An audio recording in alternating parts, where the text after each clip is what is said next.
In this video, I'm going to show you a few different ways to add your Mylar. There's a couple different methods that you can do it depending on what you have, what style of Mylar you have, etc. One of the common ways that I'm going to add stuff in, if I'm going to tuck it, which is like means it's going to kind of be in here, I want it to stand up. I'm not going to be putting it on the front of the garland. I'm going to use 260 twisters, which are these little guys. I use these all the time in my videos. They're balloon animal balloons, if you're wondering. And your kit should have them with them if you ordered a garland kit. You can also use string for this step, or ribbon, or something else. I just like the 260 twisters because there's a little more flexibility with them. So I will only use half of one. That's more than enough. So I just go ahead and tie that around the neck like that. Basically just like so. And then I'm going to come over here, position it. It's always kind of nice to have an extra person to stand back and say, yes, that's where you should tie it in. But the nice thing is, if I get this in here, I step back, I don't like it, I can just clip this and move it super easy. It's kind of a nice thing when you're not using glue dots or glue of any kind. This makes it easier to move things around. If you're going to transport things, do not put any of your Mylar on until you've hung it and you are in the place where it's going to live. So I'm going to come in over here. I'm going to come over here with my 260 twister. I'm going to find like the main vein, the ribbon, whatever that is down here. And then just like to wrap this down around it like that. And then I come back up here and tie it back on itself. Like that. Kind of just making a loop. What this does is this gives me room. This allows me to kind of move this around. It gives me some flexibility with how it's going to be in here. If you're using ribbon, you might have to tie it tighter in order to get it to stay because it doesn't have that like spring factor. This is going to spring back in. This is why I love to use these instead of string or ribbon. But if you're using string or ribbon, you're going to want to tie that a little bit tighter, and you might have to play around with the placement of it.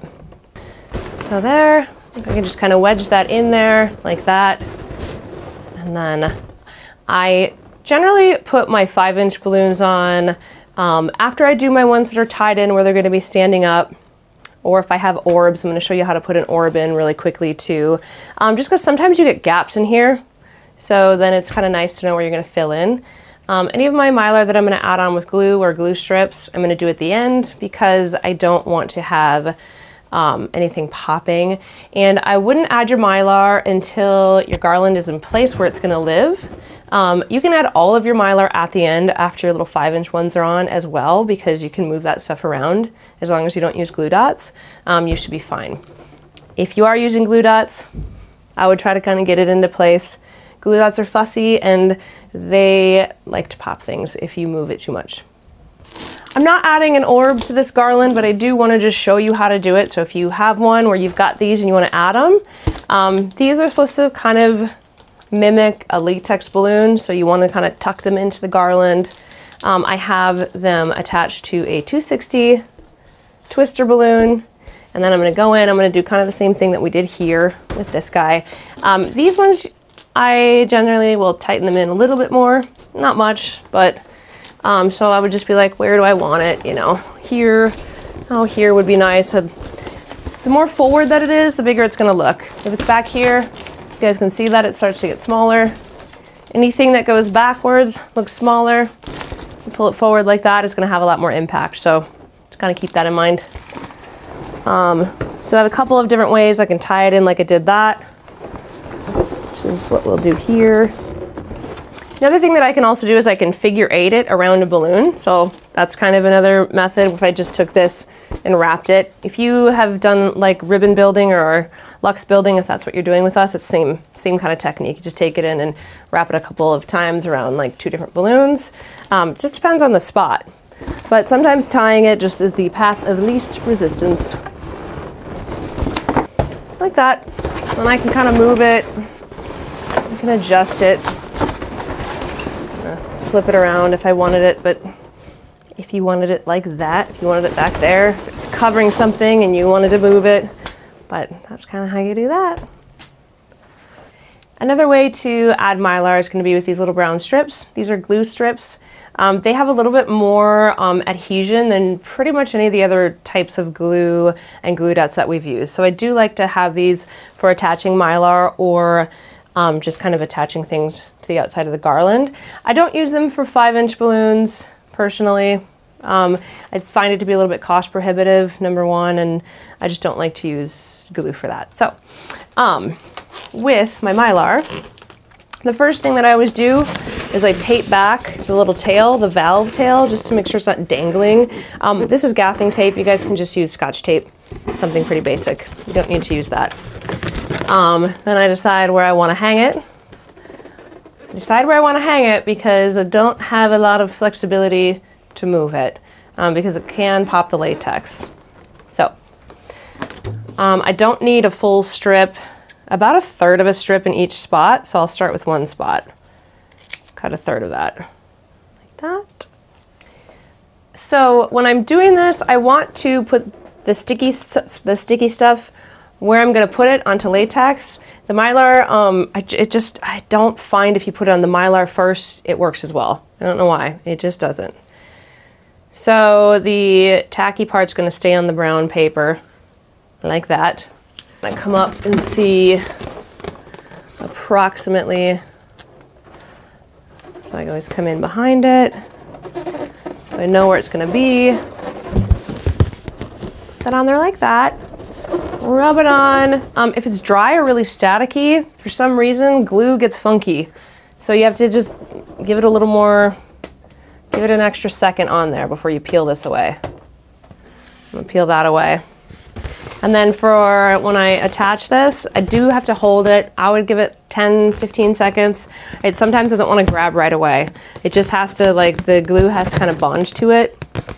It's just the way that it seems to kind of work. So, and I am gonna push from both sides and just kind of hold it.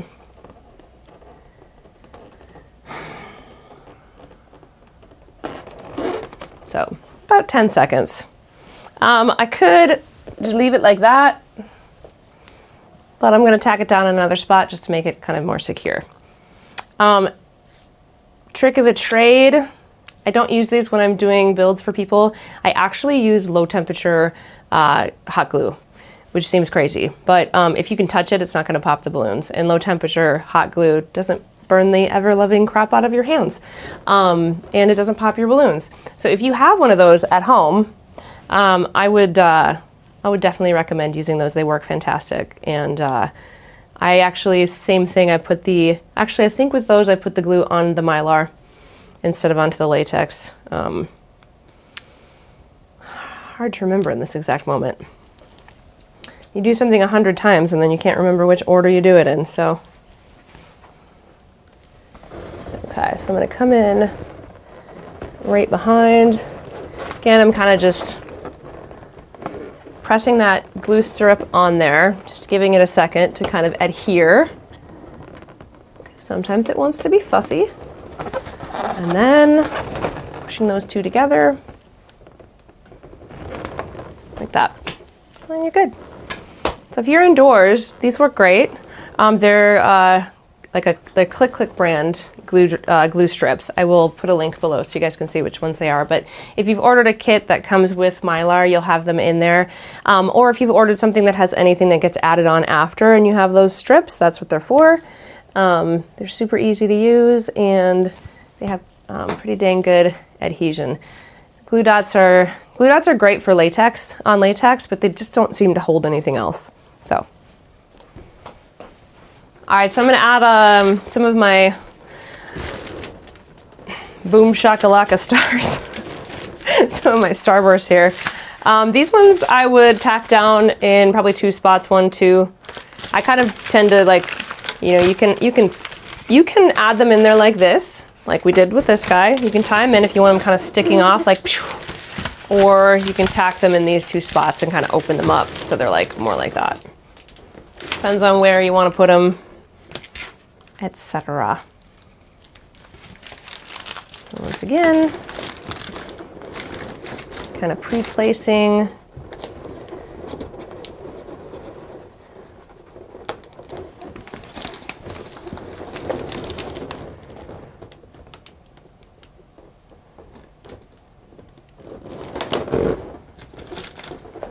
That one kind of squawked at me a little, but it's secure. So I'm gonna add some 5-inch balloons to this baby before it gets, like I can't get it in around the Mylar. Like I said, I would add the minis before you start doing all of this. These guys at least, but before I add another one, we'll do that quick.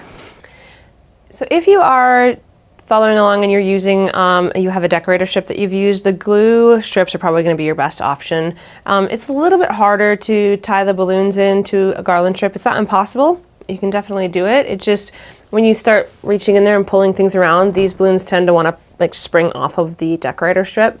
So the glue strips are probably a little bit easier in that situation.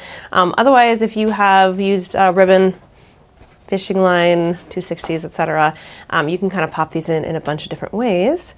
And I'm trying to think if there's any other way that I can think of that I didn't show you. I don't think so, that I do. And again, if you have a low temperature hot glue gun, I would start with that. That's my go-to. Mylar can be fussy depending on the weather. It just depends on like how much static there is, how dry it is. And so sometimes the different adhesives don't want to work as well. So if I am using a glue gun, I do the same kind of technique that I do with this strip, where I push them together and I hold them until it adheres and it dries. So I don't just pop it on and then it'll just kind of, it'll just fall off. So pop it on, hold it for a good 10-20 seconds until it's nice and secure, and then let it go. So if you guys have any questions, please comment below and let me know if there's anything I missed. Thanks.